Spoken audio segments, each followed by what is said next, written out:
தமிழ்நாடு கலை இலக்கிய பெருமன்றம் நடத்துகிற நாளும் ஒரு கதை என்கிற இணையவழி நிகழ்வில் ஒவ்வொரு நாளும் சாகித்ய அகாடமி விருது பெற்ற எழுத்தாளர்களுடைய படைப்புகளை, குறிப்பாக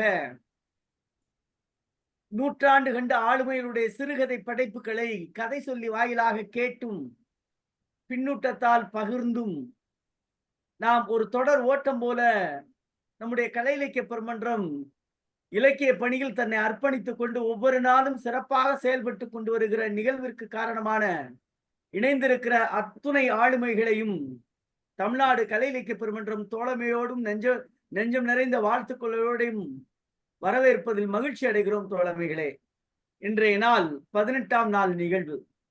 கீரா ஐயா அவர்களுடைய கதையான தோழன் ரங்கசாமி என்கிற கதையை நம்மோடு கதை சொல்ல இணைந்திருக்கிற தோழமை தமிழ்நாடு கலை இலக்கிய பெருமன்றத்தினுடைய மாநில குழு உறுப்பினரும் சிவகங்கை மாவட்டத்தினுடைய ஆளுமை மிக்க கலை இலக்கிய பெருமன்றத்தினுடைய உறுப்பினரும் காரைக்குடி கிளையை சிறப்பாக நடத்தி வரக்கூடிய ஒரு நல்ல பொறுப்பினை என்று ஒரு மனிதராக இருந்து கொண்டு அத்தனை பேரையும் ஒருங்கிணைத்து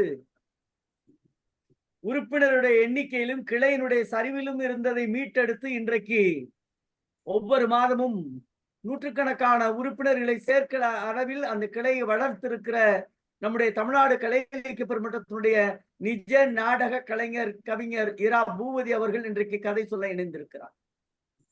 அவர் BSNL என்கிற அந்த தொலை தொடர்பு துறையில் சிறப்பாக பணி செய்த ஆளுமை, பெரியாரினுடைய சிந்தனையை கொண்டவர்.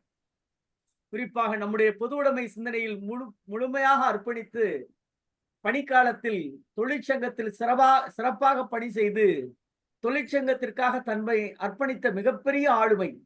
குறிப்பாக சிவகங்கை மாவட்டம் மட்டுமல்லாது பல்வேறு தொழிற்சங்கங்களில் நன்கு அறிந்த தோழமை மிக்க கவிஞர், என்னுடைய அன்பு சகோதரர். நான் கலை இலக்கிய பெருமன்றத்தில் இணைவதற்கு முன்பாகவே என் அண்ணனோடு பணி செய்த அந்த அண்ணன் அவர்கள் என்னை தம்பியோ என்று இன்று வரை வாஞ்சியோடு அழைத்து என்னையும் வழி நடத்துகிற கலை இலக்கிய பெருமன்றத்தினுடைய மிகப்பெரிய ஆளுமை கவிஞர் இரா பூபதி அவர்கள் இன்றைக்கு தோழன் ரங்கசாமி என்கிற கீரா ஐயா அவர்களுடைய கதையை சொல்ல வருமாறு தோழமையோடு அழைக்கின்றோம். தோழமையே வருக, கதை சொல்க.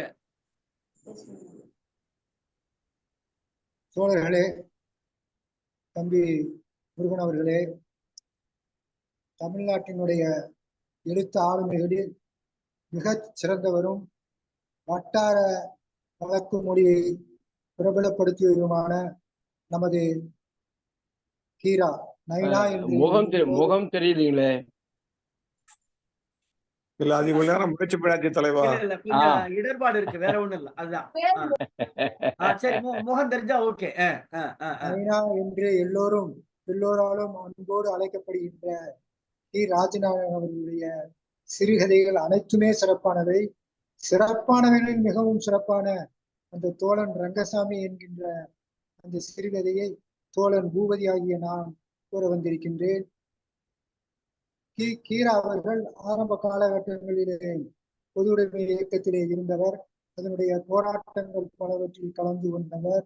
விவசாய சங்கம் நடத்திய போராட்டத்திலும் கலந்து கொண்டு சிறைபிடித்தவர். அவர் பொது உடைமை இயக்கத்தில் இருந்த பொழுது அவருடைய நேரிலே கண்டு பார்த்த அந்த அனுபவத்தைத்தான் இந்த தோழன் ரங்கசாமி என்கின்ற சிறுகதையை நடித்திருக்கிறார் என்று நினைக்கின்றேன். அது ஒரு நகரம், கிராமம் என்றோ இந்த பெருநகரம் என்றோ சொல்ல முடியாத ஒரு 2 கட்டான் தளத்தில் உள்ள நகரம். கீரா அவர்கள் இந்த கோயில் பற்றியைத்தான் குறிப்பிடுகிறார் என்று நினைக்கின்றேன். அந்த நகரத்திலே ஒரு கீரா அவர்கள் அந்த எழுத்தி கொண்டு போகும்போதே குசும்புன்னு சொல்லுவாங்க, இந்த மாதிரி சில கிண்டலான வார்த்தைகளையும் சொல்லுகிறார். அந்த நகரத்திலே அருமையான போலீஸ் ஸ்டேஷன், ஒரு சப் மாஜிஸ்ட்ரேட், ஒரு ஜெயில் போன்றவை எல்லாம் இருக்கின்றன என்று குறிப்பிடுகிறார்.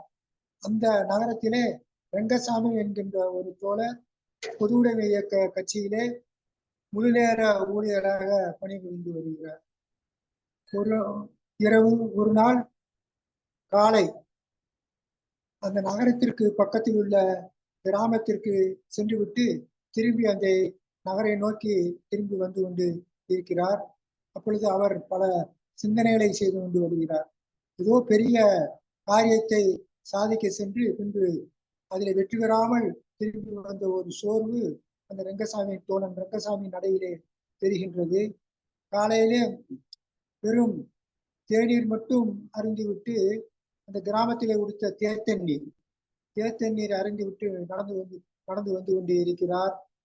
ஏன் விவசாயிகள் எல்லாம் ஒன்று திரட்ட முடியவில்லை, அணி திரட்ட முடியவில்லை. மிகவும் நல்லவர்கள், எல்லாம் சரி, நல்லா பேசினீர்கள் என்று சொல்கிறார்கள். ஆனால் ஒரு தொழிலாளி வர்க்கத்தை போல அது எப்படி என்று எதிர்கேள்வி கேட்டு விவாதிப்பதற்கு அவர்கள் இல்லை. அதுவும் கரிசல் காட்டு விவசாயிகளை பற்றி சொல்லவே வேண்டும் என்று கீரா குறிப்பிடுகிறார். இது நடந்து வந்துவிட்டு நகரத்தை அடைந்து அந்த கட்சி அலுவலக மாடிப்படியில ஏறி வருகிறார். ஏறும் பொழுதே அவருக்கு மாடியில ஏற முடியாமல் மூச்சு வாங்குகிறது. அறைக்குள்ளே நுழைந்து விடுகிறார். நுழைந்தவுடன் முழங்கால் அளவுக்கு தூசி இருக்கிறது. 7 கோட்டை மூட்டைப்பூச்சி, 7 கோட்டை அளவு மூட்டைப்பூச்சி என்று குறிப்பிடுகிறார். அந்த கட்சி அலுவலகம் அந்த நிலைமையிலே இருக்கிறது. ஒரு கிழிந்த பாய், இந்த பாயை அந்த கிழிசல் தெரியாமல் ஒட்டு கொடுத்து கீழே விரித்து படுத்துக் கொண்டிருக்கிறார். அப்பொழுது படுக்க கூட ஆரம்பிக்கவில்லை, பசி வயிற்றை கிள்ளி விடுகிறது. ஆனால் காலையிலே அந்த கிராமத்திலே கொடுத்த அந்த தேத்தண்ணீர் மட்டும்தான். எனவே அவர் பையை தொட்டு பார்க்க விரும்பவில்லை. ஆனால் அவருக்கே தெரியும் பையிலே ஒன்றுமில்லை என்பது. திடீரென்று அவருக்கு ஒரு ஞாபகம் வந்து விடுகிறது. ஆஹா, ஒரு தடவை இந்த கட்சி அலுவலகத்தை நாம் கூட்டி பெருக்கும் பொழுது ஒரு அரையணா இருந்துச்சு, அதை எடுத்து அவர் ஒரு இடத்துல வச்சிருக்காரு.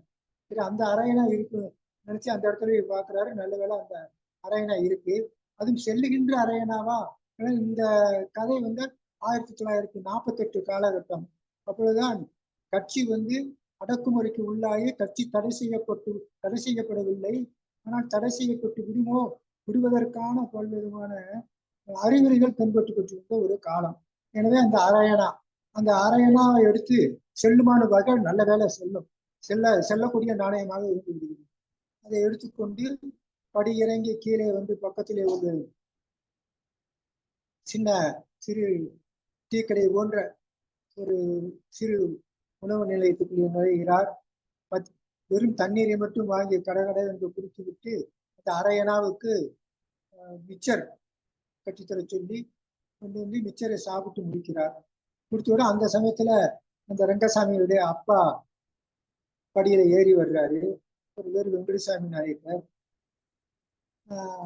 அவர் தன் மகன் மீது ரொம்ப அன்பும் பாசமும் மிகவும் செல்லமாக வளர்த்த பிள்ளை. இந்த கட்சி நடவடிக்கையிலேயே ரங்கசாமி ஈடுபடுவது அவருக்கு சுத்தமாக பிடிக்கவில்லை. எப்படி வளர்ந்த பையன் இப்படி ஆயிட்டான், இவன் இந்த கதிக்கு ஆளாக்கின பாதி யாருன்னு மனசுக்குள்ளேயே திட்டிக்கிட்டு அவர் அடிக்கடி இந்த மாதிரி வருவார். ஏப்பா இதுல இருக்க, நீ வந்துரு, என் கூடயே வந்துரு, நம்ம குடும்பத்தோட சேர்ந்துரு, நம்ம ஊருக்கு வந்துரு அப்படி என்றெல்லாம் பல தடவை அழைக்கிறாரு. அதே மாதிரி இந்த முறையும் அப்படி அழைப்பதற்காகத்தான் வந்திருக்கிறார். ஆனால் இந்த தோழர் ரங்கசாமி நிறுத்தி விடுறாரு. அப்பா, இந்த பிள்ளை ஒண்ணு செத்து போச்சுன்னு நினைச்சுக்கோங்க, நான் ஒரு மாபெரும் லட்சியத்துக்காக என்னை ஈடுபட்டு ஒரு மகத்தான மாற்றத்தை இந்த நாட்டிலே இந்த உலகத்தில் கொண்டு வந்துவிட்டுத்தான் நான் போய் சாவேனை ஒழிய நான் திருப்பி ஒரு சாதாரண சராசரி வாழ்க்கைக்கு என்னை ஈடுபடுத்தவில்லை என்று சொல்லி இந்த சந்தர்ப்பத்திலையும் மறுத்து விடுகிறார். அப்பா நொந்து கொண்டே உன் தலையெழுத்து இப்படித்தான் இருக்கணுமா என்று விதமாக நொந்து கொண்டே இறங்கி போய்விடுகிறார். இந்த ரெங்கசாமி எப்படி கட்சிக்குள்ள வந்தார் அப்படின்னு சொன்னா, அதுக்கு அவரு இந்த ரெங்கசாமி ஒரு சாதாரண மில் தொழிலாளியாக இருந்தவர். அந்த மில் மேனேஜர் தான் அதுக்கு காரணம். ஒரு கிட்டத்தட்ட ஒரு ரெங்கசாமி உட்பட 17 தொழிலாளிகளை வேலை நீக்கம் செய்து விடுகிறார், டிஸ்மிஸ் செய்து விடுகிறார். எனவே அதை எதிர்த்து ஒரு பெரிய வேலை நிறுத்தத்தை நம்ம ரங்கசாமி தலைமையிலே நடைபெறுகிறது. அப்ப ரவுடிகள், அந்த மில் முதலாளியுடைய ஏவல ஆட்கள் தோழர்களை தாக்குகிறார்கள். இவர்கள் எதிர்த்தாக்க வைத்திருக்கிறார்கள். எனவே போலீஸ் நம்ம ரங்கசாமிய கைது. அப்ப அந்த காட்சியை வரணும். போலீஸ் ஸ்டேஷன்ல வச்சு நம்ம ரங்கசாமிய போலீஸ்காரங்க அந்த தாக்குற காட்சியை கிட்டத்தட்ட 3/4 பக்கத்துக்கு கீரா அவர்கள் வர்ணிக்கிறார்கள். முதலில் என்ன செய்கிறார்களாம்? ஆடைகளை எல்லாம் களைந்து நிர்வாணமாக்கி விடுகிறார்கள். பின்பு முஷ்டியாலேயே குத்துறாங்க. அப்புறம் என்ன உட்கார வச்சு காலை நீட்ட சொல்லி அந்த உள்ளங்காலில் பிறம்படியாலேயே அடிக்கிறாங்க. அப்பதான் நினைக்கிறேன், இந்த உள்ளங்காலுக்கும் கண்ணுக்கும் சம்பந்தம் இருக்கும். ஒவ்வொரு முறை உள்ளங்காலில் அடிக்கும் பொழுதும் இந்த கண்ணு வெளியிலே தெரித்து விழுந்து சுவத்திலே மோதி மீண்டும் வருவதை போல ஒரு வழி ஏற்படுகிறது. ஆக இப்படி ஒரு பிறம்படி அடிப்பதற்கு உள்ளங்காலில் அடிக்கிற இந்த பிறம்படியை கண்டுபிடிச்சவன் ஒரு பெரிய மகா நிபுணனா இருக்கும். அவனுக்கு பாரத விபூஷணன், பாரத பத்ம விபூஷன், பாரத ரத்னா பட்டம் கூட கொடுக்கலாம், இல்ல இந்த 2ஐயும் சேர்த்து கூட கொடுக்கலாம் போல அப்படின்னு கீரா அந்த ஒரு துக்கமான நேரத்திலையும் இப்படி ஒரு கிண்டலை எழுதுறதுக்கு கீரா அவர்களுக்கு தான் அது ஒரு கை வந்த கலையாக. அப்புறம் என்ன பண்றாங்க? அடிச்சு ஓஞ்ச உடனே தலைகளா கட்டி தொங்க விடுறாங்க. அப்புறம் என்ன பண்றாங்க? மறுபடிக்கும் தரையில படுக்க வச்சு சோளக்கதிரை மிதிக்கிற மாதிரி. ஏன்னா அவர் கீரா கிராமத்து விவசாயி அல்லவா, அதனால அந்த உதாரணத்தை சொல்றாரு. தரையில படுக்க வச்சு சோளக்கதிரை மிதிக்கிற மாதிரி அடியோ அடியோன்னு பிரம்பால அடிக்கிறாங்க.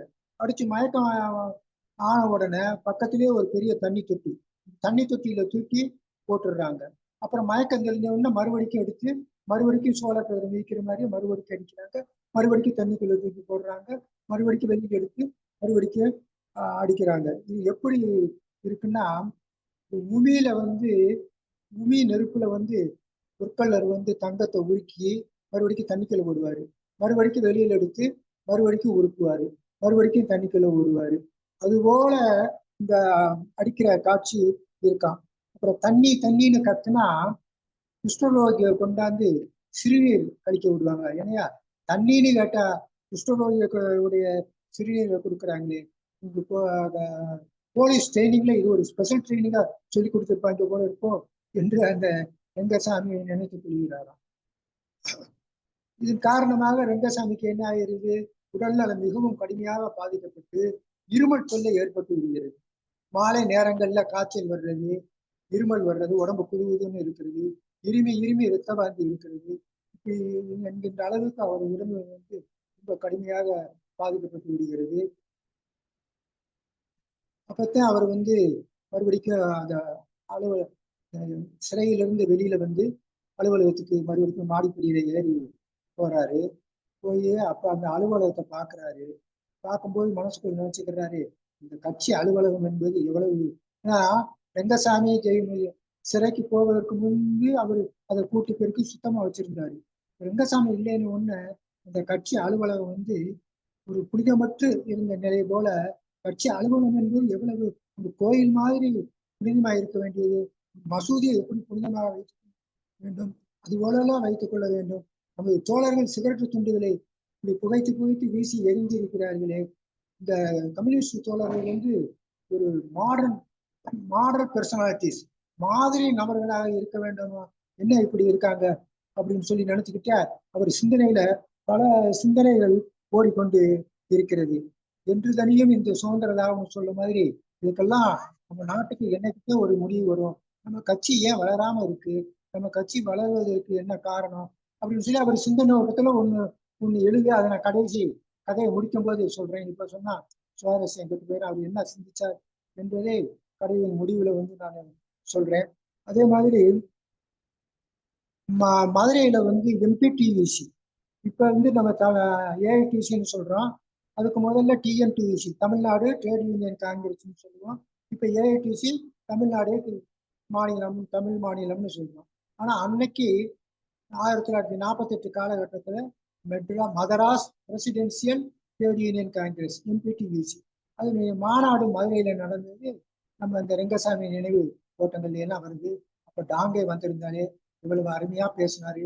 அப்ப இந்த கேரளத்திலிருந்து வந்த பிரதிநிதிகள் எவ்வளவு கட்டுப்பாட்டோட எப்படி கோஷம் எழுப்பி வந்தார்கள். அதே போல நம்ம தமிழ்நாட்டிலேயே இருக்க வேண்டாமா அப்படின்னு நினைக்கிறாரு. நம்ம சர்வதேசிய கீதம் மட்டும் போதாதுங்க, நம்ம நாட்டுக்குன்னு ஒரு தேசிய கீதம். இவ்வளவு உடல்நலம் கெட்ட நிலையிலும் அவருடைய சிந்தனை ஓட்டங்கள் இப்படி எல்லாம் ஓடிக்கொண்டே இருக்கிறது. அப்புறம் கட்சி தடை செய்ய போகுது அப்படிங்கிற தகவல் அவங்களுக்கு மேல்மலம் பகுதியிலிருந்து இவருக்கு ரங்கசாமிக்கு சொல்லியிருந்தாங்க. அதனால அவர் என்ன பண்ணாரு, ராத்திரி அந்த முக்கியமான கட்சி தஸ்தாவேஜுகளை எல்லாம் திரட்டி நெருப்பு வச்சு கொளுத்திடுறாரு.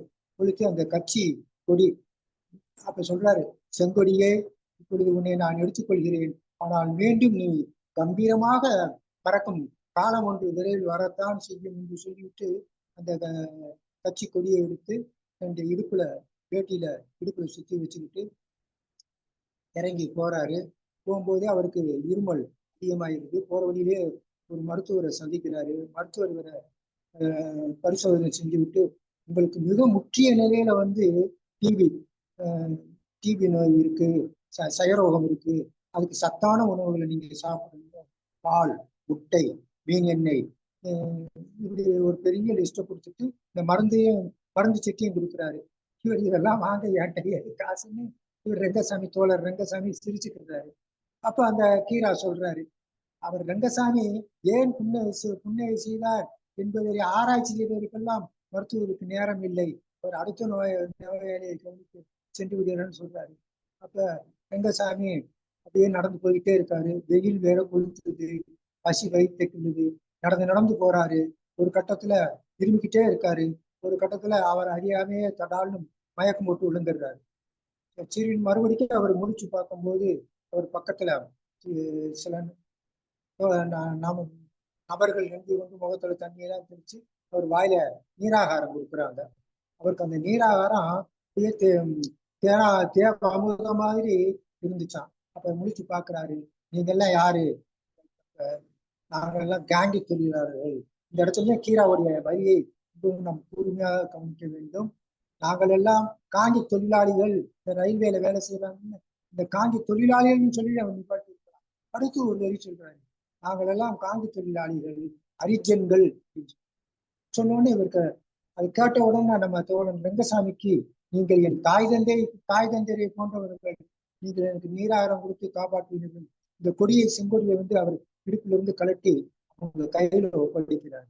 எப்படி ஒரு தொடர் ஓட்டப்பந்தயத்தில் ஓடக்கூடிய நபர்கள் தங்கள் எல்லை வந்தவுடன் அடுத்தவரிடம் தன்னுடைய தீப்பந்தத்தை ஒப்படைத்து அவர் தன்னுடைய எல்லை வந்தவுடன் இன்னொருத்தர் கொடுப்பார்களோ, அந்த தொடர் ஓட்டத்தை போல இந்த செங்கொடியை அந்த ஐஜன்களாகிய இந்த காந்தி தொழிலாளியிடம் அவர் ஒப்படைக்கிறார்.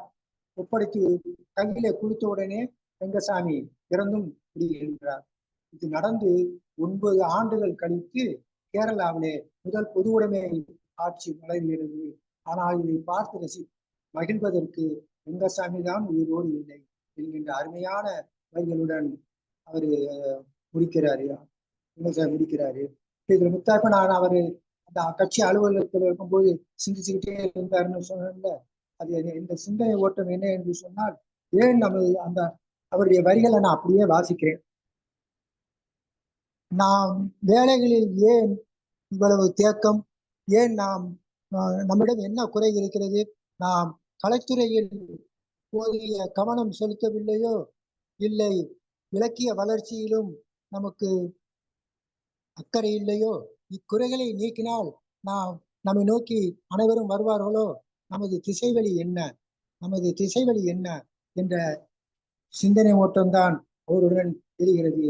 ஆனால் இன்றைக்கு அப்ப கீரா சொல்ல வந்த மெசேஜே இதுதான் என்று அவர் சொல்ல வந்த இந்த கதையின் மூலம் சொல்ல வந்த செய்தியே இதுவாகத்தான் இருக்கும்.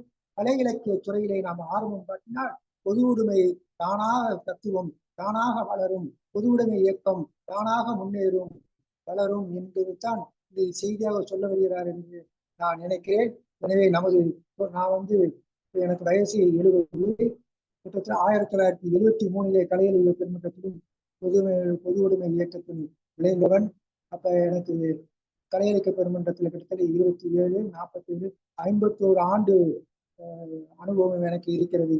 எனவே கலை இலக்கிய துறையிலே, பண்பாட்டுத் துறையிலே நாம் எல்லாம் ஈடுபட்டு மறைந்த தோழன் ரங்கசாமி ஒருவர் மட்டுமல்ல, ஒவ்வொரு ஊரிலுமே தோழர் ரங்கசாமியை போல 2-3 பேர்கள் இருப்பார்கள். அவர்களுக்கு நாம் செய்யக்கூடிய ஒரு உண்மையான அஞ்சலி எது என்றால், கலை இலக்கிய துறையிலே, பண்பாட்டுத் துறையிலே மாற்றத்தை கொண்டு வர வேண்டும் என்று சொல்லி எனக்கு இப்படி ஒரு அருமையான வாய்ப்பை கொடுத்த எனது தம்பி கரு முருகன் அவர்களுக்கும், தமிழ்நாடு கலை இலக்கிய பெருமன்ற மாநில குழுவிற்கும், இலக்கிய குழுவிற்கும் என்னுடைய வணக்கங்களையும் நன்றிகளையும் தெரிவிக்கிறேன். அவ்வளவுதான் முருகன். நன்றி குழந்தையே. கதை கொஞ்சம் கேட்கறதுல கொஞ்சம் சவுண்டு தான் கொஞ்சம் இடர்பாடா இருந்ததுன்னு நான் நினைக்கிறேன். மற்றபடி கதை சிறப்பாக இருந்தது தோழமையே, மிக்க சிறப்பு. அதுவும் அண்ணன் கதை சொல்றது, அண்ணன் நேர கதை சொல்ல போய் உட்காந்து கேட்டோம்னா நடிச்சிருவாரு. ஏன்னா ஒவ்வொரு கலை இலக்கிய பெருமன்றத்து கூட்டத்திலையும் ஒரு நாடகம், ஒரு உண்மை ஒரே ஆள் அவரே ஒரு நிஜ நாடகம்னு எல்லா கூட்டங்களையும் அவர் நடத்துவார். அந்த அளவிற்கு தன்னை கலை இலக்கிய பெருமன்றத்துக்காக முழுவதும் அர்ப்பணித்துக் கொண்ட ஒரு நல்ல ஆளுமை இன்றைக்கு கதை சொல்லி இருக்கிறது. அவருக்கு தமிழ்நாடு கலை இலக்கிய பெருமன்றத்தின் சார்பாக நெஞ்ச நிறைந்த வாழ்த்துக்களையும் பாராட்டுகளையும் தெரிவித்துக் கொள்கிறோம் தோழமைகளே. அடுத்ததாக வழக்கம்போல் பின்னோட்டத்தால் பெருமை சேர்க்கிற நம்முடைய கவிஞர், மேனாள் பொதுச் செயலாளர் கவிஞர் ரவீந்திர பாரதி ஐயா அவர்கள்.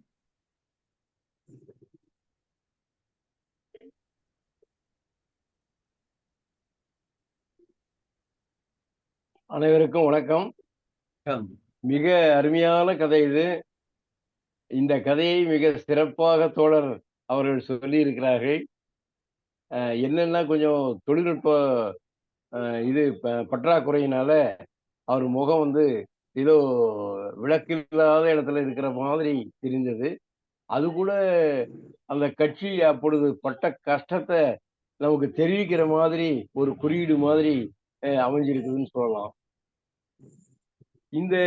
இது வந்து பிரிட்டிஷ்காரன் காலத்துல ஏறக்குறைய சுதந்திர போராட்டம் நிறைவடைந்து விடுதலையை அடையக்கூடிய காலகட்டம் அது. அந்த கட்டத்துல நடந்த கதையா இருக்குன்னு நினைக்கிறேன் நான். ஏன்னா அப்ப என்ன பண்ணாங்கன்னா, கம்யூனிஸ்ட் கட்சியே தமிழ்நாட்டுல ராஜாஜியினுடைய ஆட்சி காலத்துல கம்யூனிஸ்ட்களை கடுமையாக ஒடுக்கினார். கம்யூனிஸ்ட்ல ஒழிச்சே கட்டுவேன்னு சொல்லி அவரு சபதம் எடுத்துக்கிட்டு பண்ணார். அப்படிப்பட்ட ஒரு சூழல்ல தான் இந்த கம்யூனிஸ்டுகளை வந்து பொது உடைமை இயக்க தோழர்களை வந்து சிறைக்கு கொண்டு போய் மிகப்பெரிய கொடூரமான சித்திரவதைகள்லாம் செஞ்சிருக்காங்க. எங்க அரூர்ல எங்களை எல்லாம் உருவாக்கிய தோழர் டாக்டர் தெய்வம் அவர்கள். அவர் வந்து சேலம் மத்திய சிறையிலே 22 தோழர்களை சுட்டுக் கொன்றார்கள். அப்படி கொன்றுகிற பொழுது தப்பித்து வந்தவர் தப்பியவர்.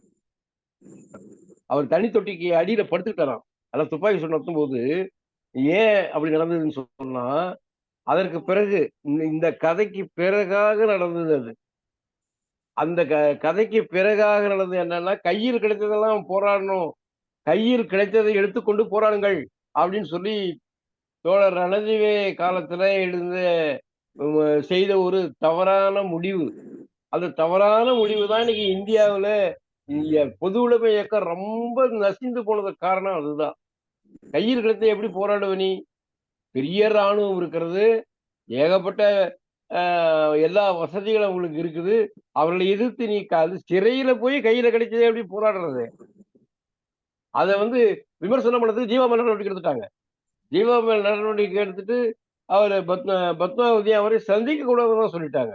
அந்த அளவுக்கு ஒரு தவறு செய்ய போய் அது இன்னொரு தவறு போய் இன்னொரு தவறாகி சரி ஜெயில உள்ள சிறை கமிட்டி ஜீவா மேல நடவடிக்கை எடுக்குதுங்க.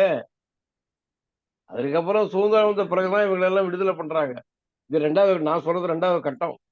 இந்த கட்டத்துக்கு முதல் கட்டத்துல ராஜாஜியுடைய ஆட்சி காலத்துல நடந்த கொடூரமான பொது உடைமை தோழர்கள் மீதான அடக்குமுறையை தான் தோழர் ரங்கசாமியினுடைய கதையை நமக்கு காட்டுகிறது.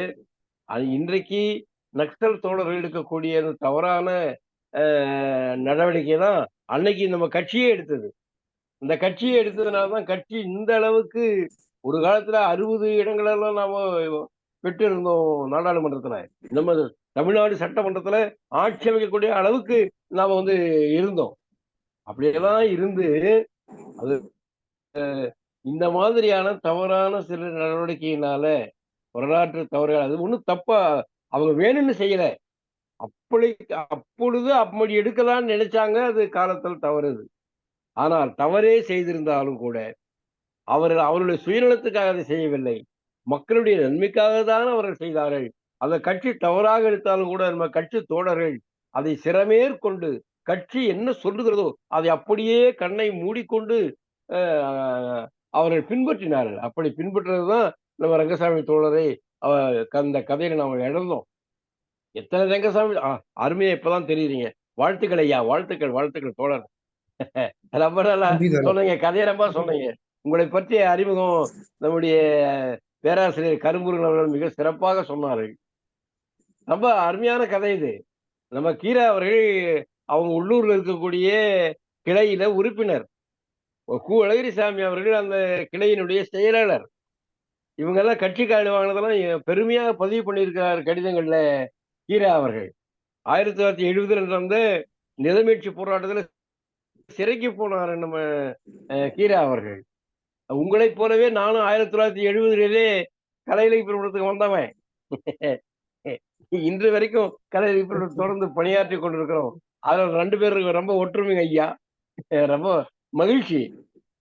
அந்த தந்தை கண்ணீர் விட்டு வருந்தி அவரை அழைக்கிறார். மகன் நான் செத்து போய்விட்டேன்னு எடுத்துக்கொள்ளப்பா. கடைசியில யாருக்குமே இந்த கடைசி காலத்துல நமக்கு நினைவுக்கு வருவது நம்முடைய குடும்பத்தில் நம்மை பெற்ற தாய் தான் நினைவுக்கு வருவார்கள். அந்த தாயின் மடியிலே இருக்க வேண்டும் என்று அவர் ஆசைப்படுகிறார். நான் உயர்நிலை பள்ளியில படிக்கிற காலத்துல கூட எனக்கு உடம்பு சரியில்லைன்னா எங்க அம்மா மடியில படுக்கணும்னு ஆசைப்படுவேன். ஏனை கட்டி ஏன்னா தூரி கட்டுறாங்க இல்லையா, அந்த ஏனை கட்டி ஆடணும்னு அடம் பிடிப்பணும். ஏன்டா நீ கடாய் மாதிரி வளர்ந்துருக்கிற, உள்ள போய் ஏனையில போட்டாருன்னா அது பிச்சுக்கும்டா அப்படின்னு எங்க அம்மா முதுகுல 2 சாத்துவாங்களாம். ஆக நமக்கு துன்பம் வருகிற காலத்திலெல்லாம் தாயினுடைய நினைவுதான் வரும். அப்படி அவருக்கு அந்த தாயினுடைய நினைவு வருகிறது. ஆனால் கடைசியில அந்த ஆதி திராவிட தோழர்கள், அவர்கள் ரயில்வே காந்தி தொழிலாளர்கள், அவர்கள் கடைசியில் அவர்களுக்கு உயிர் தண்ணி கொடுத்த மாதிரி அந்த கஞ்சியை கொடுக்கிற பொழுது அவர் பெற்ற தாய் தந்தையை போல நினைக்கிறார். அதான் கம்யூனிஸ்ட் கட்சியினுடைய பார்வை. நம்ம பார்வையில ஜாதிக்கோ மதத்துக்கோ இடம் கிடையாது. எல்லாரும் தோழர்கள். தோழமை என்றவர் சொல்லிய சொல்லொரு சொல்லு என்றோம். அப்போ இந்த கதை கடந்த காலத்தில் நம்முடைய பொது உடைமை இயக்கம் செய்த மாபெரும் தவறுகளை தவறு என்று பரிசீலனை செய்கிற, அதனால் எப்படிப்பட்ட ஒரு உன்னதமான தோழரை நாம் இழந்தோம். பெரிய பெரிய தலைவர்கள் எல்லாம் நாம் இழந்திருக்கிறோம். எவ்வளவு உன்னதமான தலைவர் ரங்கசாமி. இந்த ரங்கசாமி போன்ற தோழர்கள் ஒவ்வொரு ஊரிலும் இருக்கிறார்கள். அவர்கள் தங்களுடைய வாழ்க்கையை காலையில ஒரு தேத்தண்ணியை குடிச்சார். யாரோ தவறி விட்டுட்டு போனதா அரையனா கிடைக்கலன்னா அப்புறம் அன்னைக்கே இறந்துட்டு இருப்பார். அந்த மிக்சர் போய் சாப்பிடலைன்னா அந்த பசி துன்பத்தினாலே இறந்திருப்பார். சிவா எப்படி விடுதலை போராட்டத்துக்காக சிறைக்கு போய் கொடுமைப்பட்டு கடைசியில குஷ்டரோகத்தை வாங்கிட்டு வந்தாரு, அது போல இவர் கடுமையான ஒரு சிறை கொடுமையினால செயலோகத்தை வாங்கிட்டு வந்திருக்காரு. செயலோகத்தை வாங்கிட்டு வந்து அந்த இருமி முடியாம இறந்த மிக அற்புதமாக பதிவு பண்ணிருக்கிறாங்க. நான் அந்த மாதிரி தோழர்களை எல்லாம் கண்டு பேசி இருக்கிறேன். அவர்கள் ஒரு முனுசாமின்னு எங்க ஊர்ல ஒரு ஆசிரியர், அந்த ஆசிரியராக இருந்து அவர் அந்த ரயிலை கவுத்திட்டாங்கன்னு சொல்லி அவரை பிடிச்சிட்டு போய் அடின்னு அடிச்சு அந்த காலெல்லாம் காட்டுவார். அந்த நரம்பெல்லாம் வெளியே வந்து தெரிச்சு முடிச்சா போட்டிருக்கோம். அந்த மாதிரி தோழர்களை சந்திச்சிருக்கிறோம். நாமெல்லாம் இப்ப ரொம்ப சௌகரியமா அரசியல் நடத்திட்டு இருக்கிறோம். நம்ம திமுக போல, அண்ணா திமுக போல, காங்கிரஸை போல கம்யூனிஸ்டுகளும் ரொம்ப ஜனநாயக பாதையில ரொம்ப சௌகரியமா பேனுக்கடியில உட்கார்ந்துகிட்டு அரசியல் நடத்திக்கிட்டு நம்ம இருக்கிறோம். ஆனா நம்முடைய முன்னோர்கள் எவ்வளவு பெரிய தியாகத்தை செய்திருக்கிறார்கள். சாதாரண தியாகம் இல்லை. இதெல்லாம் நம்ம ஒரு சிறுகதையில அவ்வளவு ஒரு வரலாற்று தன்மையோடு, ஒரு உயிர் தன்மையோடு, ஒரு அர்ப்பணிப்பான ஒரு தோழனுடைய வாழ்க்கையை இப்படி பதிவு பண்ண முடியுமா? கீரா அவர்கள் அவரை கைதூக்கி வணங்குகிறோம். எவ்வளவு அருமையான கதை எழுதியிருக்கிறார். மிக உன்னதமான கதை. இந்த கதையை சொல்லிய அருமை தோழருக்கு வாழ்த்துக்களும் நன்றியும் தெரிவித்துக் கொள்கிறேன். இதற்கு காரணமான நம்முடைய கலை இலக்கிய பெறுகின்ற தலைமை தோழர்களை நான் வணங்கி வாழ்த்துகிறேன். நன்றி, வணக்கம். நன்றி மேனாள் பொதுச்செயலாளர். எங்க அண்ணன் முகம் இப்பதான் பளிச்சுன்னு பாக்குறதுக்கு அழகா இவ்வளவு நேரம் நல்லா இருக்காரு. இந்த ஒளி விளக்கு வந்த பிறகுதான் இப்ப இருக்கிற நம்ம கம்யூனிஸ்ட் தோழர்கள் மாதிரி பளபளன்னு இருக்கிறாரு. நன்றி, மிக்க மகிழ்ச்சி. அடுத்ததாக தோழர் சிவசுப்பிரமணியன் தோழர். தோழர்கள் அனைவருக்கும் வணக்கம். என்னுடைய இன்னைக்கு வணக்கத்தை கதை உங்களுக்கு சொன்ன தெரிவித்துக் தோழர் கொள்கிறேன் பூபதி, ஐயா. சிவசுப்ரமணிய ஐயாவுக்கு வணக்கம். வணக்கம் தம்பி. வணக்கம் வணக்கம். இன்னைக்கு தோழன் ரங்கசாமி என்ற கதையை சொன்ன தோழர் பூபதி அவர்களை பற்றி மேனாள் பொதுச் செயலாளர் அவர்களே சுருக்கமாக சொன்னார். அதாவது இருட்டில் இருந்து சொன்னது அந்த ஒரு கம்யூனிஸ்ட் தோழரின் நிலைமையை தத்ரூபமாக படம் பிடித்து காட்டுவது போல இருந்தது அப்படின்னு மேனாள் பொதுச் செயலாளரே சொன்னாரு. அதை பற்றி பரவாயில்ல, நல்லா கதையை பதிவு செய்திருக்கிறார், திறம்பட பதிவு செய்திருக்கிறார். அவருக்கு பாராட்டுகளும் வாழ்த்துக்களும். அந்த ரங்கசாமி தோழர் ரங்கசாமி அவங்க அப்பாட்ட முதல்ல சொல்லியிருந்தான், உங்க பிள்ளை ஒண்ணு செத்து போயிட்டுன்னு நினைச்சுக்கோங்கப்பா அப்படின்ட்டுதான். அதைத்தான் கதையை முதல்ல கீரா அவர் குறிப்பால் உணர்த்திருந்தாரு. கடைசியில முடிவும் அப்படி வச்சிருக்காரு. இந்த சொல்லுவாங்க போலீஸ் கிட்ட அடி வாங்கக்கூடாது அப்படின்னு. ஏன்னா அந்த அடி வாங்கினவங்களுடைய உடம்ப முடக்கி போட்டுரும், பல நரம்புகள் பாழா போயிரும், இந்த மாதிரி சொல்லுவாங்க. ஆனா போலீஸ் அராஜகம் ரொம்ப தான் இருக்கு. இந்த பாருங்க, இந்த ரங்கசாமிக்கு குஷ்டரோகியின் சிறுநீரை குடிக்க சொல்லி கொடுத்துருக்காங்க. எவ்வளவு கொடுமை! இப்படி நிறைய இருக்கு, நடக்கிறது, அங்கங்கே நடந்து கொண்டுதான் இருக்கிறது. ஆனா அந்த காலத்து கம்யூனிஸ்டுக்காரங்க காவல்துறைய தங்கள் கட்டுப்பாட்டுக்குள் வச்சிருந்தாங்க. ரொம்ப இந்த ஜியோ அடிக்கும் போதெல்லாம் ஒரு பெண் பெருக்குமாறால இசையை அடிச்சிருக்காருல. அந்த அளவுக்கு ரொம்ப வீரியமாக தைரியமாக இருந்திருக்கிறார்கள். பிறகு இப்போ அடக்கிட்டாங்க கொஞ்சம். தோழர்களின் கூட்டு உழைப்பு இல்லாமல் இந்த தோழன் ரங்கசாமி மட்டும்தான் கட்சிக்காக உழைக்கான். கூட்டு உழைப்பு தேவை. தோழர்களின் எல்லா தோழர்களும் ஒன்றிணைந்து கூட்டு உழைப்பு இருந்தால் தோழர் ரங்கசாமிக்கு இவ்வளவு பாதிப்பு வந்திருக்காது. அந்த காவல்துறையினால ரொம்ப சித்திரவதைப்பட்டான்ல, அதெல்லாம் நடந்திருக்காது என்று நம்புகிறேன். ரொம்ப நோய்வாய்ப்பட்டு கடைசியில இறந்து போயிருந்தான். இறந்து போன பிறகு கேரளாவில் கம்யூனிசம் மலர்ந்தது அப்படின்னு சொல்லி ஆரம்பிக்கிறாரு. ஆனால் கேரளாவில் கம்யூனிசம் மலர்ந்ததற்கு காரணம் தோழன் ரங்கசாமியே என்பது நல்ல தெளிவாக குறிப்பிடுகிறார். ஆக தோழன் ரங்கசாமிக்கு செவ்வணக்கம் கூறி நிறைவு செய்கிறேன். வாய்ப்புக்கு நன்றி. நன்றி தோழமையே, மிக்க மகிழ்ச்சி. வீர வணக்கம் செலுத்தி என்னுடைய கருத்தோடு பதிவு செய்த தோழமைக்கு மிக்க நன்றி. அடுத்து யாராவது பின்னூட்டம் இருக்கீங்களா? கை உயர்த்தினீங்கன்னா எனக்கு கொஞ்சம் வசதியா இருக்கும். ஆயிஷா தோழர், ஆயிஷா சித்திகா தோழர்.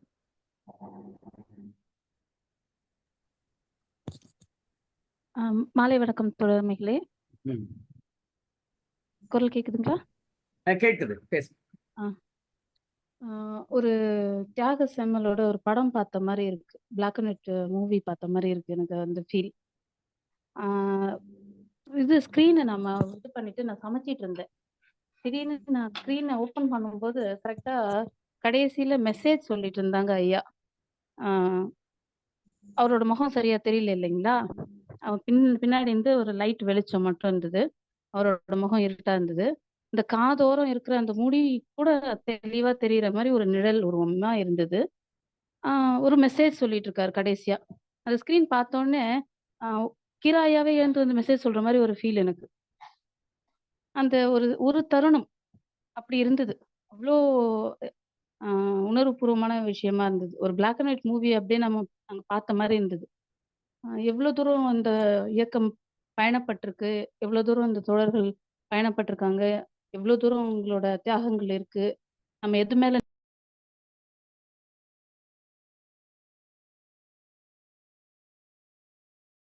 தோழமையே மைக் ஆஃப் ஆயிடுச்சு. இப்ப கேக்குதுங்களா? இப்ப கேக்குது. இளைய சமுதாயத்துக்கு வழிகாட்டுற மாதிரி ஒரு மெசேஜ் சொல்ற மாதிரி தான் இருக்கு. அதுக்கு நாங்க கருத்து சொல்றதுக்கு எதுவும் இல்லை. அந்த அளவுக்கு அந்த அவங்களோட இப்போ தோழரும் கதை சொன்ன தோழரும் நம்ம பாரதி ஐயா தோழரும் அது பேசிக்கும்போது அவங்களோட நட்பு பாருங்க. நானும் அங்க அந்த டைம்ல இருந்தவன். நானும் இதெல்லாம் பார்த்தவன். அந்த மாரி ஆட்கள நானும் நேர்ல பார்த்தேன் அப்படின்னும்போது, அவங்க 2 பேருக்கு இடையான ஒரு நட்பு ரொம்ப அழகா இருந்தது. அவரோட முகத்துல அவ்ளோ ஒரு சிரிப்பு, ஒரு சந்தோஷம். அ அத வேற நான் ரொம்ப ரசிச்சுட்டு இருந்தேன். அ எப்படி அந்த தோழமை இப்போ நம்ம நம்ம ஃப்ரெண்ட்ஸ் இருக்காங்க. நம்ம பார்க்கும்போது சம்டைம்ஸ் பார்க்காம போயிடுறாங்க. இல்ல பார்த்தோம்னா, பிஸியா இருக்கோம்ப்பா அப்புறம் பண்றோம் அப்படின்னு போயிடுறாங்க. மேக்ஸிமம் அந்த உணர்வு ரீதியான நட்புங்கிறது இந்த தலைமுறைக்கு ரொம்ப கம்மின்னே தோணுது. இவங்களெல்லாம் பார்க்கும்போது, இவங்க எவ்ளோ தூரம் அதுல உணர்வுபூர்வமா அட்டாச் ஆயிருக்காங்க அப்படின்றது நம்மளால நல்லா தெரிஞ்சுக்க முடியுது. அவங்க முகத்த பார்த்தோனே அவ்ளோ சந்தோஷம். அவ்ளோ ஒரு இதுவா இருந்தாங்கங்க அந்த நட்பு. ஐயா சொல்லணும்னா, அந்த சிரிச்சாங்க பாருங்க. அவ்ளோ காசு இருந்தா நான் ஏன் ஆம் இப்படி ஆகப் போறேன் அப்படின்னு சொல்லிட்டு அந்த டாக்டர பார்த்து சிரிச்சாங்க அப்படின்னும்போது, ஐயாவும் சிரிச்சாங்க. அந்த ஃபீல் வந்து ரொம்ப அழகா இருந்தது. அவங்க சொன்னது. இப்ப கூட அவங்க சொல்லிட்டு அந்த அந்த முகத்துல பாருங்க, எந்த சலனமும் இல்லாம அவங்க நிறைவு பண்ண மாரி இருக்கு. நம்மலாம் ரொம்ப இது பண்றோமோ அப்படின்ற மாரி எனக்கே ஒரு எ இளைய தலைமுறைக்கு ஒரு பாடம் இது எல்லாமே. அந்த அந்த வகையில ரொம்ப அழகான ஒரு கதைய ரொம்ப அழகா சொன்னாங்க. வாழ்த்துக்கள். வாழ்த்துக்கள் சொல்லாமான்னு தெரியல எனக்கு. வாழ்த்துக்கள் இருந்தாலும் வாய்ப்புக்கு நன்றி. நன்றி ஆயிஷா தோழமையே. வேறு யாராவது இருக்கீங்களா? நன்றி. மேரி தோழர் வணக்கம். ரொம்ப மகிழ்ச்சி. கணேசன் சாத்தூர் தோழர் இப்படி கையை உயர்த்துறது தானே நான் ஒவ்வொரு நாளும் எதிர்பார்க்கிறேன். நன்றி. மேரி தோழரை பேசுங்க. அடுத்து கணேசன் தோழர். மேரி தோழர். மேரி தோழர்.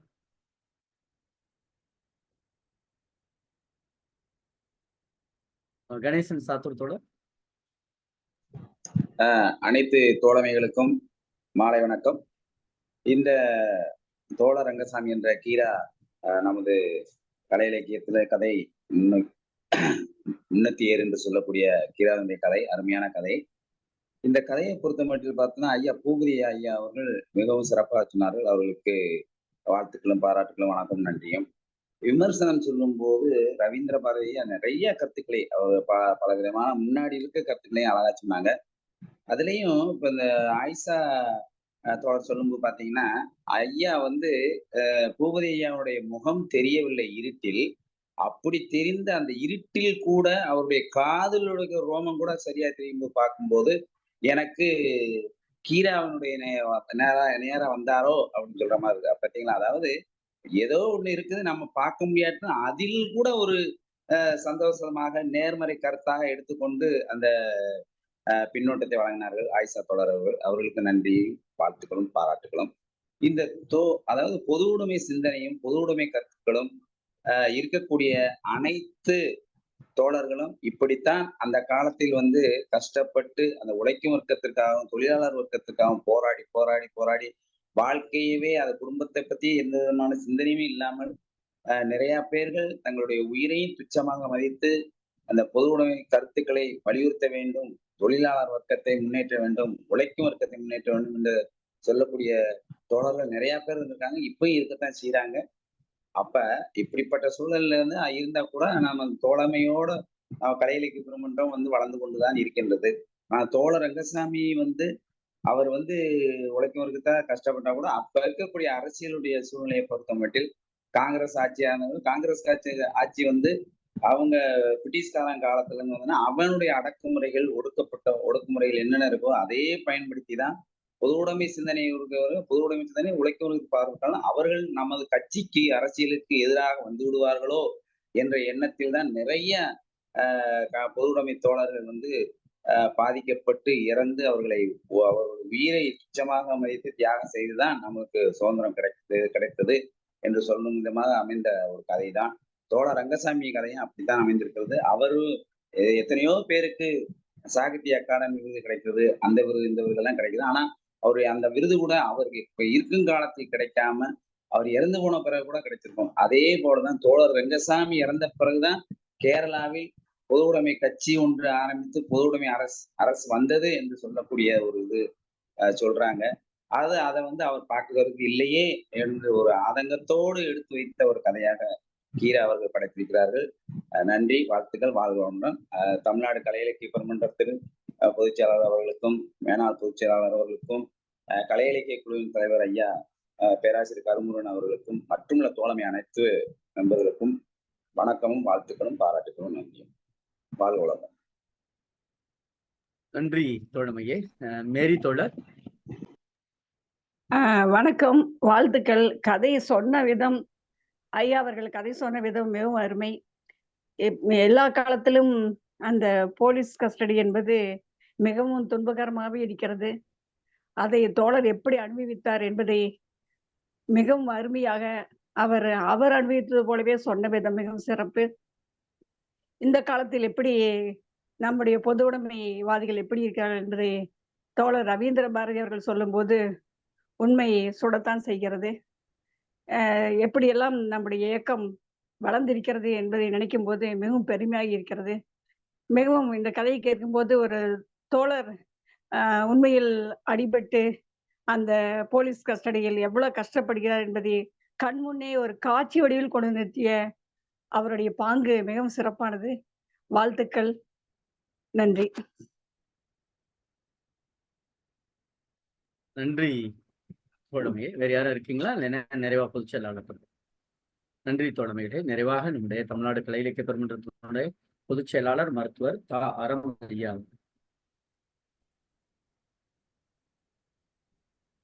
வணக்கம்ண்ணா, அனைவருக்கும் வணக்கம். ஒரு அருமையான கதை. அதுவும் ஒரு மூத்த தோழர் சொல்றது ரொம்ப பொருத்தமானது. தோழர் ரங்கசாமி எப்படி கட்சியை இது பண்ண உணர்வோடு அணுகினாரோ அதே போன்ற உணர்வோடு தமிழ்நாடு கலை இலக்கிய பெருமன்றத்தில் செயல்படக்கூடிய நமது மூத்த தோழர் பூபதி தோழர் சொன்னது ஒரு பொருத்தமானதாக இருந்தது. அதன் போல ரவீந்திர பாரதி அவர்கள் மிக அருமையாக கருத்துரை சொன்னது, மற்ற எல்லாரும் மிக அருமையாக சொன்னீங்க. மிக அருமையான கதை. ஒரு கம்யூனிஸ்ட் எவ்வாறு உருவாக்கப்படுகிறான் அப்படின்றத ஒரு மேனேஜர் அவனை டிஸ்மிஸ் பண்ணலன்னா இவர் உருவாகி இருக்க மாட்டாரு. அதுக்கப்புறம் கட்சியை எப்படி நேசிக்கிறாங்க, ஒரு கோயிலை போல மசூதியை போல அந்த கட்சி அலுவலகத்தை நேசிக்கக்கூடிய பாங்கு. அதுக்கப்புறம் ரவீந்திர பாரதி சொன்ன மாதிரி இறப்பின் போதுதான் உண்மையான இது வரும். நம்ம இதுல கூட டையிங் டிக்ளரேஷன்பாங்க. டையிங் டிக்ளரேஷன்ன்றது அதுக்கு எந்த மறுப்புமே கிடையாது. ஒரு தீப்பிடிச்சு ஒரு பொண்ணு பெட்ல சேர்த்திருக்காங்க, அந்த பொண்ணு சொல்றதுதான் ஜட்ஜ்மெண்ட் மாதிரி. நேரடியா மேஜிஸ்ட்ரேட்டே வந்து கேட்பார். சாகும் போதுதான் எந்த வித இதுவும் இல்லாம அப்படியே சொல்றது. அப்ப கூட வந்து கொடியை வந்து கொடுக்கறது, அந்த கொடிய பத்திரமா வச்சிருந்து கொடுக்குறது. அதுவும் யார்கிட்ட கொடுத்தான்றது ஜாதியும் வர்க்கமா இன்னைக்கு யதார்த்தமா இருக்கக்கூடிய இன்றைய சூழல்ல ஹரிஜனங்கள்ன்ற வார்த்தையும் தொழிலாளின்ற ஒரு வார்த்தை, நாங்க தொழிலாளர்கள் ஹரிஜனங்கள்னு சொல்றப்ப அவங்க கையில கொடியை கொடுத்து நீங்க தான் இனிமே இதை எடுத்துட்டு போகணுன்றது. பொதுவாகவே கம்யூனிஸ்ட் கட்சியை தாழ்த்தப்பட்டவர்களின் கட்சியை கல்லோக்கியெல்லாம் சொல்லுவாங்க, பல்லற்பறையர் கட்சின்ற மாதிரி எல்லாம் சொல்லுவாங்க. அப்படி ஏன்னா அது எந்நேரமும் சொத்தில்லாதவர்களுக்கான ஒரு போராட்டத்தை இயக்கத்தையே நடத்தி கொண்டிருப்பது. அதுக்கப்புறம் ஒரு ஒரு விவாதத்தையும் வைக்கிறார். ஏன் கட்சி இவர் போய் சொல்லிட்டு வர்றாரு, ஆனா அங்க விவசாயிகள் வரல, எல்லாம் சரிதான்ன்றாங்க, ஆனா போராட்டத்துக்கு வர மாட்டேங்காங்க. அப்ப ஏன் அப்படின்றதையும் ஒரு கேள்வியா வச்சு கலையும் இலக்கியத்தையும் உள்ளே கொண்டு வரலாதான் ஒரு குறையாக இருக்குமோ என்பது கூட இது இருக்கு. வ.உ.சி தான் நம்ம நீங்க காலனிய ஆதிக்கத்தில் ஒரு தலைவருக்காக ஒரு தலைவர் மிகப்பெரிய வெகுஜனங்களை திரட்டியவர்னா வ.உ.சி தான். அவர் அரசியலையும் இலக்கியத்தையும் கலந்துதான் பேசுவாருன்பாங்க, மைக்கே கிடையாதுன்பா. ஆனா அவர் சொன்னா பாதி சவரம் செஞ்சுட்டு மிச்ச சவரம் செய்யாம இருக்கிறாங்க, அவர் சொன்னா துணி துவைக்காம இருக்காங்க. அவருக்கு அந்த மாதிரியான ஒரு மக்கள் தலைவர்கள், வெகுஜனங்களை ஈர்க்கக்கூடிய மக்கள் தலைவர்கள் உருவாக வேண்டும்ன்றது அந்த கீராவினுடைய ஒரு உள்ளார்ந்த இதுல கீரா தான். நீங்க தோழன் ரங்கசாமின்றது வேற யாரும் இல்ல. அவருக்கு டிபி நோய் இருக்கும். நேத்து சொன்ன கதையில் கூட அந்த காய்ச்சலின் போது ஒரு உன்னதமான உணர்வுன்னு பாரு, டிபி நோயாளிக்கு அடிக்கடி காய்ச்சல் வரும். அவர் கீராவே சொல்லியிருப்பார், அந்த ஸ்ட்ரெப்டோமைசின் ஊசி இல்லைன்னா நான் என்னைக்கோ இறந்து போயிருப்பேன்ட்டு. அவருக்கு லேட்டா கல்யாணம் ஆகும், அதுக்கு காரணம் அதுதான். ஆசாரிப்பள்ளம் டிபி சானிட்டோரியத்துல இருந்து அதுக்கப்புறம் நமக்கு யாரும் பொண்ணு கொடுக்க மாட்டாங்கன்றப்பதான் கணபதி அம்மாள் மனைவியாக வருவாங்க. அப்ப அவருடைய இதயமும் சொல்லி அந்த டாக்டர்களுக்கு வந்து என்ன இவருடைய சிரிச்ச அர்த்தம் வந்து தெரியாம போயிருது, மருத்துவத்தை மட்டும் அவங்களுக்கு தெரியுது, இவருடைய சமூக நிலைமை என்னன்றது அவருக்கு தெரியலன்றதையும் ஒரு குறிப்பா சொல்லிட்டு போறது மிக அருமை. போலீஸினுடைய கெடுபிடிகள் அப்பா. அவர் வந்து அவனுக்கு பாரத ரத்னா கொடுக்கலான்னு பாரு, பத்மஸ்ரீ பட்டம் கொடுக்கலான்னு கால்ல அடிச்சா அதுக்கு வந்து தொடர்பு வந்து கண்ணுக்கு இருக்குன்ற அந்த இது பண்றவங்க எல்லாம் பயங்கரமா இருக்கும். அப்படியே புளிஞ்சி கண்ணு படிக்கும்போது கண்ணுல இருந்து நீர் வரும் மாதிரியான ஒரு எழுத்தாக இருக்கும். அது உண்மை. நல்லகண்ண தோழர் அவர்கள் மீசையே வைத்திருக்க மாட்டார். ஏன்னா கங்க வச்சு அந்த மீசை முளைக்கிற இடத்த பிடுங்கி சுற்றுப்பான். அதனால பொசுங்கி போயிருக்கும் அந்த இடமே. அப்ப எவ்வளவு இவங்களோட வழி, சுதந்திரத்துக்காக போராடி இவங்க கூட இருந்தவங்களே ஆட்சிக்கு வந்ததுக்கு அப்புறம் அவங்களுடைய போலீஸ் வந்து எல்லா நேரங்களிலும் அரசின் ஏவல் உறுப்புகளாகத்தான் நீதிமன்றமும் காவல் நிலையமும் இருக்கின்றது எவ்வளவு யதார்த்தமான உண்மை அப்படின்றத ஒரு இது மிக அருமையா சித்தரிச்சிருப்பார். நீங்க வந்து ஏன் கேரளால மட்டும் வந்துச்சு அப்படின்றது கூட நம்ம தமிழ் ஒலியினுடைய கதைகளை படிக்கும் போது அவன் அமரன்றது தோழர் சகாவு கிருஷ்ணன் பிள்ளை அவரை பத்தியான ஒரு கதையில குருவாயூர் மணியை வந்து எந்த ஜாதியினரும் பிராமணர்கள் தாண்டி தொடாத மணியை, புனித மணியை, அந்த ஹோலி பெல்லை முதலாக அடித்தவர் அந்த கிருஷ்ணன் பிள்ளை தான். சகாபு கிருஷ்ணன் அவர் தான் அடிச்சது. அதுக்கு தமிழொலி வந்து அவன் அமரன் ஒரு கதையை எழுதியிருப்பார். அதே போல கீராவுடைய நடிப்பு சுதேசி, இது கட்சியினுடைய 100 ஆண்டு காலம் இப்போது கொண்டாட போகிறோம். டிசம்பரிலிருந்து இந்திய கம்யூனிஸ்ட் கட்சி தோற்றுவிக்கப்பட்டு 100 ஆண்டுகள் ஆகிறது. இந்த 100 ஆண்டுகளில் RSS தோற்றுவிக்கப்பட்டு 100 ஆண்டுகள் ஆகிறது. அவர்கள் ஆட்சியில் இருக்கிறார்கள், இவர்கள் 8 சீட்டில் இருக்கிறார்கள். இதன் மர்மம் என்ன, இதன் பின்னணி என்ன அப்படின்ற கேள்வியெல்லாம் நிறைய விவாதிக்கப்படும் போது இது எத்தனை முறை தடை செய்யப்பட்டது, எவ்வளவு கொடுமைகள் அனுபவிக்கப்பட்டது. ஒரு இப்போதான் வெங்கட்ராமன் ராஜுன்னு ஒருத்தர் ராஜபாளையத்தை சேர்ந்த வரலாற்றுத்துறை பேராசிரியர், அவரை போய் பார்த்தப்ப 1917 47 முறை எத்தனை முறை தடை செய்யப்பட்டது, எத்தனை புத்தகங்கள் தடை செய்யப்பட்டதுன்னு ஒரு லிஸ்ட் கொடுக்காரு. 80 புக்கு, எல்லாம் மார்க்சிய நூல்கள். அது அத்தனையுமே வந்து பிரிட்டிஷ் ஆட்சியாக இருந்தாலும் சரி, அதற்கு பின்னால் வந்த ஆட்சிகளாக இருந்தாலும் சரி, மாறி மாறி அதுக்கு இடைஞ்சல் கொடுக்கும் போது இது எவ்வாறு வளரும் அப்படின்றதுதான். அது ஒரு அதிகார மையத்தை, ஏகபோக மையத்தை எடுத்து கேட்கும் போது இன்னொன்று பக்கம் அதிகாரத்தை மடியில் உட்கார்ந்து இருக்குது RSS. அப்படி இருக்கும்போது எப்படி இந்த இயக்கம் வளரும்? இதெல்லாம் நமக்கு விவாதமாகக்கூடிய என்ற சூழலில் கீராவினுடைய அந்த நடிப்பு சுதேசியும் இந்த தோழன் ரங்கசாமியும் கட்சி எந்தெந்த பாதைகளெல்லாம் கடந்து வந்திருக்கின்றது என்பதை மிக தத்ரூபமாக விளக்கியிருக்கு. கீராவை தான் இது, கீராவின் எண்ணம் தான் இது. தோழன் ரங்கசாமின்றது வேற யாரும் அல்ல, கீரா தான். அந்த கீரா சொல்லியிருப்பாரு, அவருடைய கோயில்பட்டியில் வராத கம்யூனிஸ்ட் கட்சி திருநெல்வேலிக்கு அப்புறம் இடைச்சவலுக்கு தான் வந்தது என்பார். கோயில்பட்டி கூட வரவில்லை. கோயில்பட்டி வந்து ஒரு சட்டமன்ற உறுப்பினரை, அழகர்சாமி என்ற சட்டமன்ற உறுப்பினரை 5-6 முறை தேர்ந்தெடுக்கப்பட்ட அந்த நகரத்துக்கு முன்பாகவே இடைச்செவலில் வந்திருப்பதாக தான் அவருடைய பதிவுகளில் பதிந்திருப்பார். அவருடைய உள்ளார்த்தமான அந்த எண்ணங்களை இந்த இரு கதைகளிலும், நடிப்பு சுதேசியிலும் தோழன் ரங்கசாமியிலும் அப்பட்டமாக ஒரு கலைத்தன்மையோட மிக அருமையாக சித்தரித்துள்ளார். இதையெல்லாம் கம்யூனிஸ்ட் கட்சியில் உறுப்பினராக இருப்பவர்கள் அனைவரும் இதை படிக்க வேண்டும். கீரா விரும்பிய கட்சி ஊழியராக, கீரா விரும்பிய கட்சியாக இது மாற வேண்டும். அதுக்காக நாம் இந்த கதையை கூட நாளை மாநிலத்தில் நடக்கிறது, அதில் கூட நாம் இதை எடுத்து கொடுக்கலாம், ஜெர்னல்ஸ் எடுத்து கொடுக்கலாம். நன்றி. பூபதி தோழர்களுக்கு குறிப்பாக ஒரு தோழன் ரங்கசாமி போன்ற உணர்வோடு உள்ள ஒரு தோழன் ரங்கசாமியை சொன்னது மிக பொருத்தம். நன்றி. நன்றி பொதுச்செயலாளரே. கதையை அனுப்பின பிறகு அண்ணன் சொன்ன வார்த்தை, தம்பி தோழன் ரங்கசாமியை யாருக்கும் கொடுத்துறாதீங்க, நான் அண்ணன் சொல்லிடுறேன் அப்படின்னு உடனே. அதுதான் அவர் கொண்ட அந்த கொள்கையின் மீது அவர் கொண்ட ஈடுபாடாகவே நாம் பார்க்கிறோம். அண்ணன் நிறைவு பகுதிக்கு வந்துட்டோம்.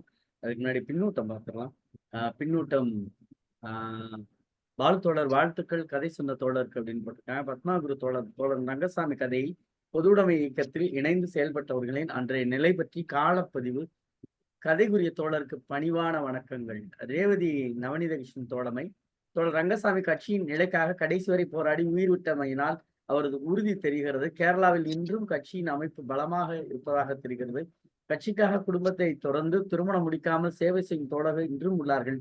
இரா பூபதி ஐயா கதை சொல்லிய விதம் இதமாக இருந்தது, அவருக்கு வணக்கங்கள் அப்படின்னு போட்டிருக்காங்க. ஆயிஷா சித்திகா தோழர் கந்தசாமி கொடுத்த செங்கொடி போல நமது கடை இலக்கிய தொடரோட்டத்திற்கும் நம் கைகளில் கொடுக்கப்பட்ட கொடியாக தோழர் பேச்சு இருந்தது, நன்றி அப்படின்னு போட்டிருக்காங்க. பின்னூட்டம் தந்த தோழமைகளுக்கு மிக்க மகிழ்ச்சி. அண்ணே பூபதேனே எதுவும் சொல்ல விரும்புறீங்களா? நிறைவு பகுதிக்கு வந்துட்டோம். அண்ணே மைக்க ஆன் பண்ணிட்டு பேசுங்க.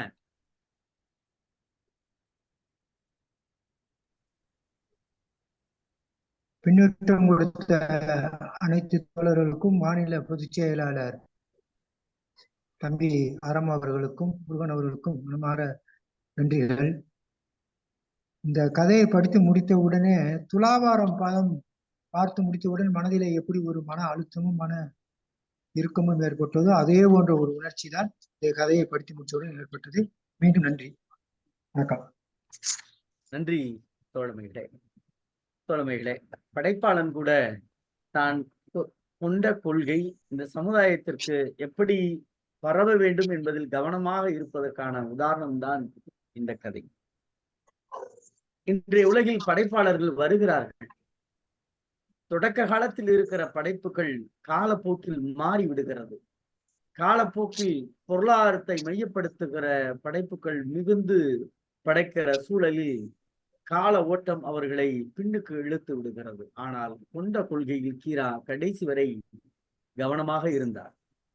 கடைசி வரை எப்படி தன்னுடைய படைப்புகளை தன்னுடைய கையாலே எழுத வேண்டும் என்ற கொள்கையோடு இருந்தாரோ அந்த நிலையில்தான் அவர் இருந்தார். அந்த அடிப்படையில் அந்த கதையை கொள்கை கொண்ட ஒரு தோழமை சொல்லியது இந்த கதை சொல்லி இணையவழி தொடருக்கு அது சிறப்பாக அமைந்தது. அந்த கதையை சிறப்பாக சொல்லிய தோழர் கவிஞர் என் நெஞ்சம் நிறைந்த அண்ணன் இரா பூபதி அவர்களுக்கு தமிழ்நாடு கலை இலக்கிய பெருமன்றத்தின் சார்பாக நெஞ்சம் நிறைந்த வாழ்த்துக்களை சொல்லி பின்னூட்டம் தந்த தோழமைகளுக்கும் நன்றியும் பாராட்டுகளும் சொல்லி, தோழமைகளே, நாளை தினம் இரவு 8 மணிக்கு தமிழ்நாடு கலை இலக்கிய பெருமன்றம் முன்னெடுக்கிற நாளும் ஒரு கதை சொல்லல் என்கிற இணையவழி வாயிலாக இரவு 8 மணிக்கு கீரா ஐயா அவர்களது கதைகளோடு தமிழ்நாடு கலை இலக்கிய பெருமன்றம் உங்களோடு நன்றியும் வாழ்த்துக்கள். தோழர் நாளை கதை மன்னித்துக்கொள்ளும் பொதுச் செயலாளரே, கதை விளைவு கவிஞர் மு. பத்மா, ராஜபாளையத்தை சேர்ந்தவங்கன்னு நினைக்கிறேன். வருவாய் ஆய்வாளராக முன்னாள் பணிபுரிந்தவங்க சொல்றாங்க. நன்றி தோழமைகளே. நாளை இரவு 8 மணிக்கு கீரா ஐயா கதைகளோடு தமிழ்நாடு கலை இலக்கிய பெருமன்றம் உங்களோடு நன்றியும் வாழ்த்துக்கள்.